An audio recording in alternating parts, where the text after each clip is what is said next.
Ang maliwanag na sikat ng araw ang gumising sa kamalayan ni Eloisa. Nang tangkain niyang bumangon ay naramdaman niya ang sakit sa bahaging iyon ng katawan. Napaiyak siya sa panlulumo na sa sandaling pagkalimot ay nawala sa kanya ang iniingatan niya. Hindi na maibabalik ang lahat dahil hindi isang panaginip ang nangyari sa kanya. Matagal siya sa ganoong ayos at halos hindi malaman ang gagawin, kundi pa may kumatok sa pinto ay hindi pa siya matatauhan.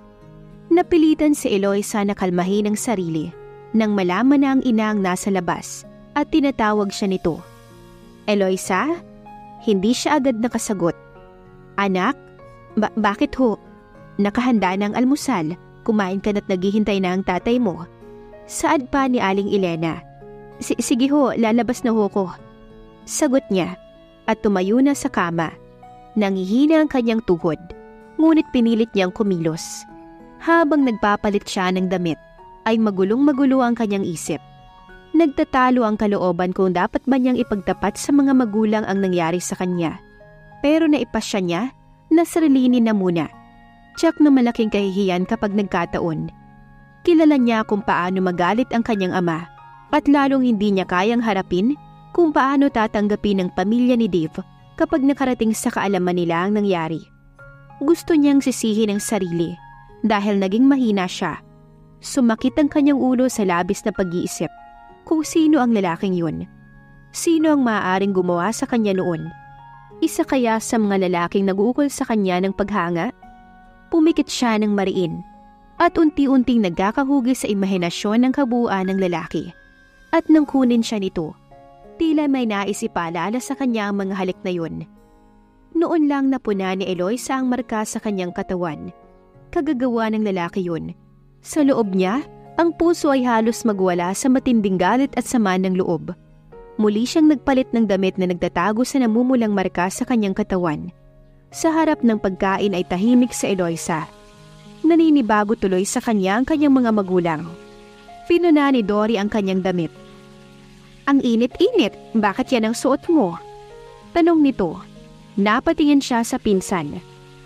Siya nga naman anak, bakit nakasuot ka ng ganyan? Turtleneck sweatshirt. Punari ni Aling Elena.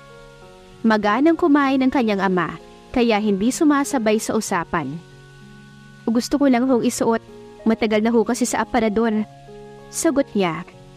Halos hindi niya malasahan ang pagkain dahil panay ang tingin ng kanyang ina. Nilalamig ka ba anak?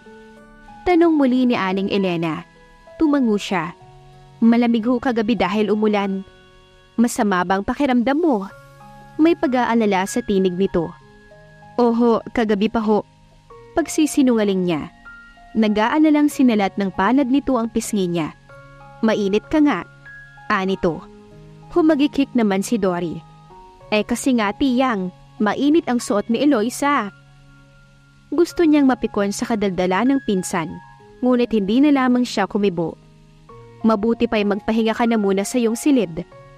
Paano na ho ang mga rush na tahiin?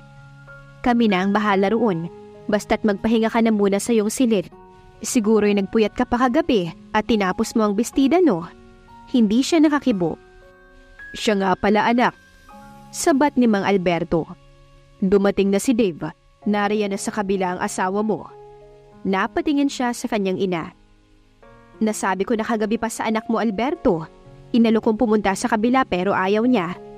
Ang sabihin mo'y ikaw ang may ayaw na pumunta ang anak mo roon. Elena, may asawa na ang anak mo, kaya dapat lang na. Oy Alberto, sa ayaw ng anak mo, bakit natin siya pipilitin? Isa pa, bakit siya lilipat doon? Sila ang pumarito at makipag-usap. Hindi yung tayo ang nagmumukhang naghahabol sa kanila. Galit na wika ni Aling Elena. Nagsimulang magdiskusyon ng mag-asawa. Nagkatinginan pa sila ni Dory. Magsisisihan na naman ba ang mga magulang? Sa loob-loob ni Eloisa. Ano ba talaga ang plano mo? Maya-maya ay siyang binalingan ng ama. Plano ho? Ngayong narito na ang asawa mo. Hindi ko pa ho alam. Sagot niya na hindi makatingin sa ama. Alberto, ano ba talaga ang gusto mong mangyari sa anak mo? Ipagsisika ng sarili niya sa lalaking yun? Alam mo naman na sa loob ng ilang taon ay hindi man lang niya naalala si Eloisa. Yun pala ay nakikisama na sa ibang babae ang Dave na yon. Mataas na ang tinig ng kanyang ina. Nay, tay, nasa harap ho tayo ng pagkain. Sabi niya para matigil na ang dalawa. Kahit anong mangyari, ang anak mo pa rin ang tunay na asawa ng lalaking yun. Giit ng kanyang ama. Napaismid si Aling Elena. Basta. Hindi ako papayag na ang anak ko pang pupunta sa kanila. Ayokong magmukhang kawawa ulit ang anak natin. Hindi mo na inalalang kahihiyan ng pamilya, Elena. May asawa na ang anak mo. Kaya kung ano man ang hindi nila napagkasunduan noon, ay mapag-uusapan nila ngayon. Ano ba talaga ang gusto mong mangyari sa anak natin? Mabuti pang hiwalayan ni Eloisa ang lalaking yun. Bakit natin iintindihin ang sasabihin ng mga tao kung hindi naman maligaya ang anak natin? Lalong sumakit ang ulo ni Eloisa sa narinig na pagtatalo ng mga magulang. Ang anak mo ang magpapasya niyan, Elena. Saka binalingan ng anak. Ano ang pasya mo, Eloisa? Si Aling Elena pa rin ang sumagot. Nais ni Eloisa na mag-file ng annulment. Sa loob ng 8 taon na hindi sa kanya nagpakita ang lalaking yun. Napakabata pa ng anak mo. Nagalit naman si Mang Alberto. Huwag mong pangunahan ang anak mo. Bakit ikaw? Hindi mo ba pinangunahan si Eloisa noon? Batang-bata pa ang anak mo nang ipakasal sa lalaking yun. Ano ngayon ang nangyari? Paninisi nito sa asawa. Kaya nga'y tinutuwid ko na ang pagkakamaling yun. Huwag nating pangunahan ang anak mo. Umismid lang ang kanyang ina. Nay, tay, tama na ho. Nakikiusap ang kanyang tinig. Kagabi pa pala dumating ang lalaking yun. Pero hindi man lang sinilip ang anak mo dito. Dugtong pa ni Aling Elena. Napatingin naman si Eloisa sa kanyang ama. Hindi lamang siya ang naghihirap. Mababakas din sa anyo nito ang saloobin. Huwag niyo na ho kung alalahanin, tay. Tama si nanay na dito na muna ako. Gusto ko lamang maisaayos ang buhay mo. Hindi ibig sabihin nun ay pinagtatabuyan kita rito sa ating bahay. Kung ano ang pasya mo ay siya naming igagalang anak. Mahinahong pahayag ni Mang Alberto.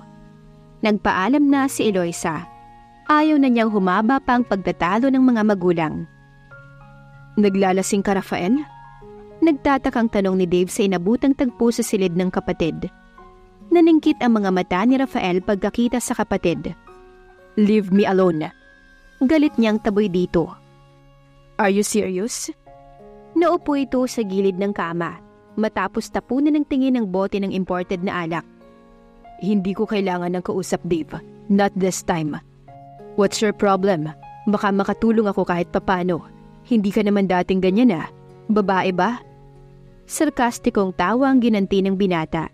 Saka itinuloy ang pag-inom ng alak sa mataas na baso. Napuna ni Mama ang ilang araw mong pagkukulong sa iyong silid. Come on, Rafael, speak up.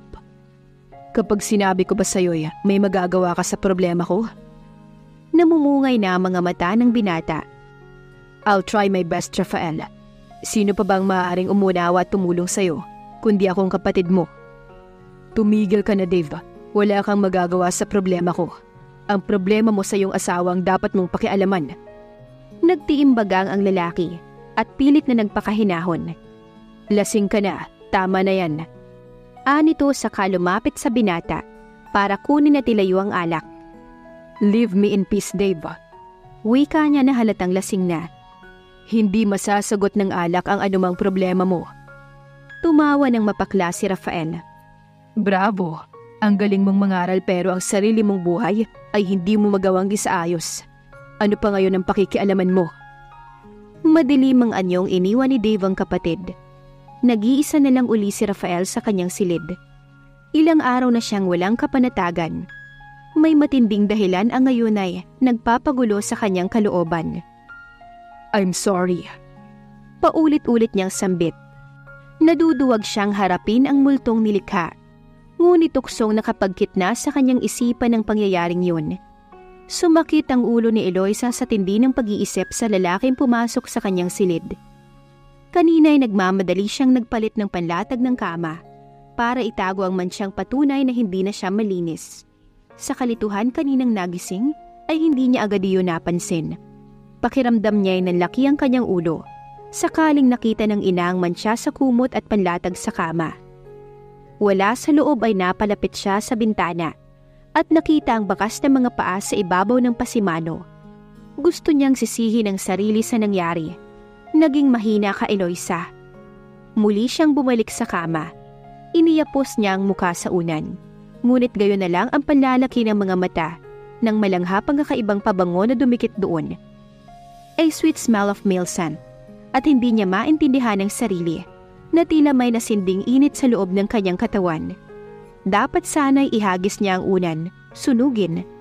Ngunit may kung anong kapangyarihang taglay iyon na hindi niya magawang ilayo sa kanya. 8 taong hindi ginampanan ni Dave ang tungkulin niya sa akin bilang asawa. Oh my God! Napabuntong hininga si Eloisa at natuon ang mga mata sa puting kisame. Wala siyang hangad ngayon kundi malaman kung sino ito. Si Dave kaya? O isa kaya sa mga nais manligaw sa kanya at patuloy pa rin sa pag-ukol sa kanya ng matinding paghanga? Si Rafael? Kinagabihan ay ipinasok ni Dory ang mamahaling tela sa silid ni Eloisa. Bahala ka na raw sa yari. Iyon ang bili ni Mrs. Santiago. Nagpilit nga na makausap ka. Sinabi ni Tia na hindi pwedeng gamalain ang tulog mo. Uwi ka ni Dory. Iwan mo na lang dyan. Matamlay ka yata, pinsan. Masama pa ba ang pakiramdam mo? Tumango siya. Bigla-bigla naman yata ang pagkakasakit mo. Iwan mo na muna ako, Dory. Malumanay niyang sabi rito.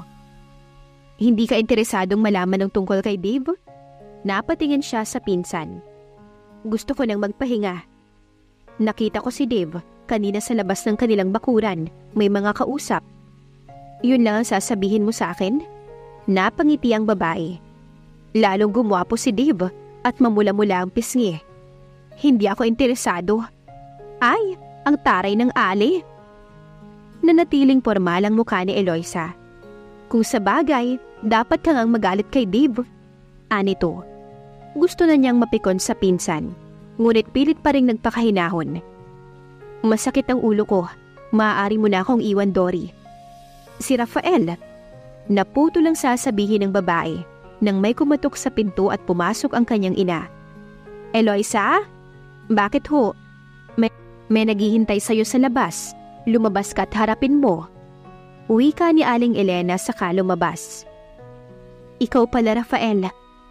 Malamig ang bati ni Eloisa sa lalaki. Bagamat pagkakita pa lamang dito, ay malakas ang tibok ng kanyang puso. Huminga siya ng malalim para kalmahin ang sarili. Good evening, Eloisa. Nakakaabala ba ako sa pamamahinga mo? Tanong nito na ang paningin ay hindi inaalis sa kanya. Maupo ka. Aniya na itinuro ang sofa. Nakita ni Eloisa ang isang bugkos ng puting rosas sa ibabaw ng center table. Pinitas mo na naman to sa halaman na ng mama mo, no? Naalala niyang madalas na ibiro sa binata. Wala ka kagabi? Tanong agad ng binata. Hindi siya sumagot. Wala sa loob na napatitig siya sa binata. Malaki ang pinagbago ng pisikal na anyo ni Rafael. Lalo itong kumisig sa kanyang paningin. Inaanap ka ni Mama nung gabing dumating kami ni Dave. Gusto nga sana kitang sunduin kaya lang baka hindi ka sumama. Anito na biglang umilap ang mga mata. Napagod ako sa patahian, kaya maaga akong nagpahinga. Pagsisinungaling niya. Hinahanap ba ako ni Dave?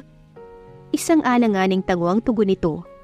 Natagpuan na lamang nila ang sariling magkahinang ang kanilang mga mata. Nakaramdam si Eloisa ng pagkailang sa tila nakakapasong mga titig ng binata. Kamusta ka na? Bakas ang pagkamis sa tinig ni Rafael. Heto. Isang pilit ng ngiti ang naipinta sa labi ng dilaga. Ang tipid mo namang sumagot. Pero nanatiling formal si Eloisa. Malakas daw ang patahian mo. Mukhang kilalang kilala ka na sa buong San Pascual. Nagkibit lamang siya ng mga balikat. Nakahalata ang binata na wala siyang interes na palawigin ang pag-uusap nila.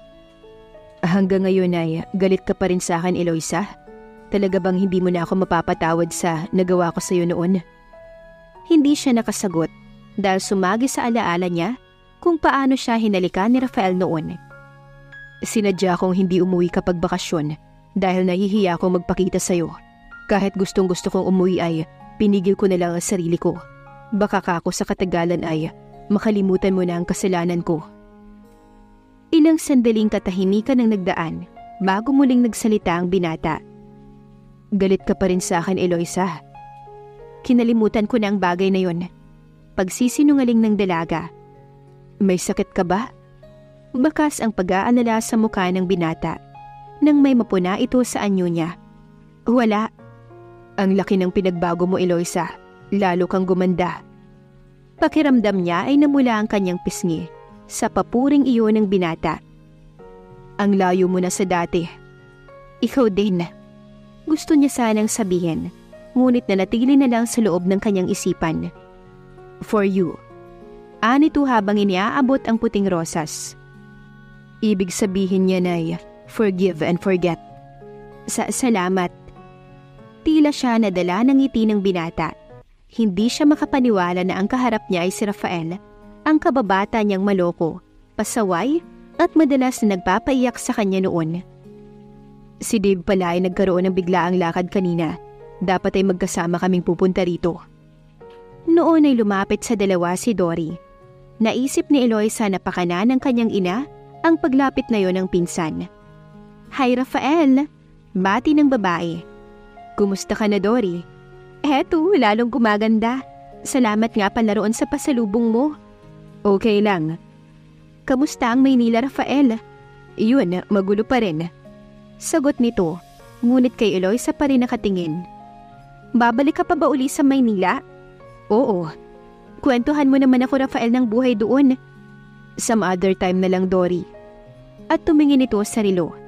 Kailangan ko nang umuwi para makapagpahinga na si Eloisa. Saad ng binata. Napahawak ang pinsan sa hawak niyang bulaklak. Hay, kaya may magbibigay sa akin ng white roses? Nangangarap na sabi nito. Di sa'yo na lang to. Ibinigay ni Eloisa sa pinsan ng hawak. Nakita niya ang pagtiimbagang ng binata. Talaga? Nakangina saad ng pinsan. Ay, baka magalit si Rafael. Okay lang. Anito na nagkibit ng mga balikat. Saka tumingin kay Eloisa. Aalis na ako. Salamat. Halatang sumama ang loob ng binata. Hanggang sa makaalis na ang binata ay nakatingin pa rin siya sa pinto. Ang gwapo talaga ni Rafael at ang bango-bango pa. Kinikilig na sabi ni Dory. Hindi mo ba naamoy ang kanyang pabango, Eloisa? Sorry, may sipon ako. Sagot niya saka tumalikod. Magulo pa rin kasi ang isipan ng dalaga sa mga nangyari nung nagdaang gabi. Paano kaya malalaman ni Eloisa na si Rafael ang lalaki na pumasok sa silid niya ng gabing iyon? At dito na po nagtatapos ang kabanata ng ating kwento. Please like, share, subscribe for more updates. Maraming salamat po.